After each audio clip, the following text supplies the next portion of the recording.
আসসালামু আলাইকুম ওয়া রাহমাতুল্লাহি ওয়া বারাকাতুহু। আজকের এই সুন্দর সময়ে আপনাদেরকে একটি নসিহত করতে চাই। হারাম ভালোবাসা আর হালাল বিয়ের মধ্যে পার্থক্যটা কি? হারাম রিলেশনের মধ্যে যদি আপনি কারোর সাথে কথা বলতে চান, মার মোবাইল, খালার মোবাইল, ফুফুর মোবাইল দিয়ে কথা বলতে হয়, লুকোচুরি করে কথা বলতে হয়।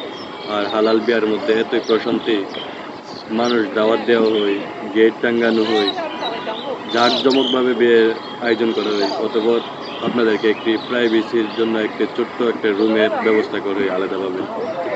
নববধূ বাড়িতে আসার জন্য সুন্দর আয়োজন করা হয়, সবাই অপেক্ষায় থাকে ফুল দিয়ে বরণ করার জন্য।